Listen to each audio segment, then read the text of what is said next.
ಎಲ್ಲ ಮುಖಂಡರಿಗೂ ವೇದಿಕೆ ಮುಂದೆ ಇರುವ ನಮ್ಮ ಪಕ್ಷದ ದೇವರುಗಳಿಗೆ ನಿಮಗೆ ನಮಸ್ಕರಿಸುತ್ತಾ ಮತ್ತೆ ಮಾಧ್ಯಮ ಮಿತ್ರರೇ, ಇವತ್ತು ನನ್ನ ಒಬ್ಬ ಸಂಸದನಾಗಿ JDS ಪಕ್ಷದಿಂದ ಇಲ್ಲಿ ನೀವು ನೋಡ್ತಾ ಇದ್ದೀರಾ. ನನ್ನ ಹಿನ್ನೆಲೆ ಸ್ವಲ್ಪ ಹೇಳಬೇಕಾಗಿತ್ತೆ. ಒಬ್ಬ ಗ್ರಾಮ ಪಂಚಾಯತಿ ಸದಸ್ಯನಾಗಿದ್ದೆ ನಾನು. ಆದರೆ ಕುಮಾರಣ್ಣ ನನ್ನನ್ನು ಬಂಗಾರಪೇಟೆ ವಿಧಾನಸಭಾ ಕ್ಷೇತ್ರಕ್ಕೆ ಶಾಸಕರಾಗಿ ಮಾಡಬೇಕು ಅಂತ ಒಂದು ಆಸೆಯಿಂದ ಅಲ್ಲಿ ನಿಲ್ಲಿಸಿದ್ರು. 2 ಸತಿ ಸೋತೆ. ಆದರೆ 3ನೇ ಬಾರಿ ಸಂಸದನಾಗಿ ನೀನು ನಿಲ್ಲಬೇಕು, ಪಕ್ಷದ ಮುಖಂಡರು ಮತ್ತು ಕಾರ್ಯಕರ್ತರು ನಿನಗೆ ಬೆನ್ನೆಲುಬಾಗಿ ನಿಲ್ತಾರೆ ಅಂತ ಹೇಳಿದರು.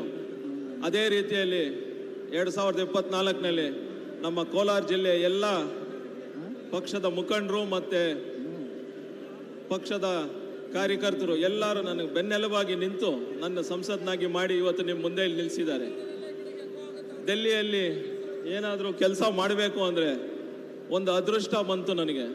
ಒಂದು ಕಡೆ ದೊಡ್ಡವರು ಅಪ್ಪಾಜಿ ಅವರ ಏನು ಒಂದು ರಾಜ್ಯಸಭೆಯಲ್ಲಿ ಮಾತಾಡ್ತಾರೆ ಮತ್ತು ಅಲ್ಲಿ ಮುಖಂಡರನ್ನು ಮಾತಾಡ್ತಾರೆ, ಒಂದು ಅವಕಾಶ ಸಿಕ್ತು ನಾನು ಅವ್ರ ಜೊತೆ ಅವ್ರನ್ನೆಲ್ಲ ಭೇಟಿ ಮಾಡೋಕ್ಕೆ ಮತ್ತು ತಿಳ್ಕೊಳ್ಳೋಕ್ಕೆ.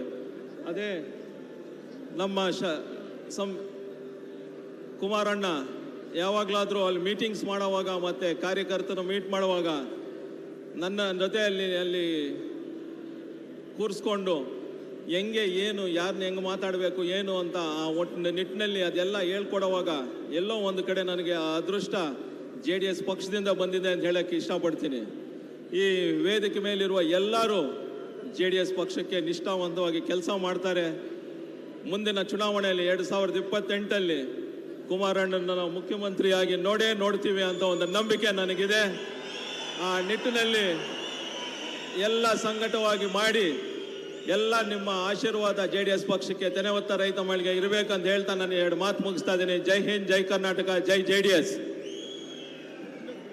ಧನ್ಯವಾದಗಳು ಸರ್. ಇದೀಗ ಶಾಸಕಾಂಗ ಪಕ್ಷದ ನಾಯಕರಾಗಿರುವಂತಹ ಶ್ರೀ ಸುರೇಶ್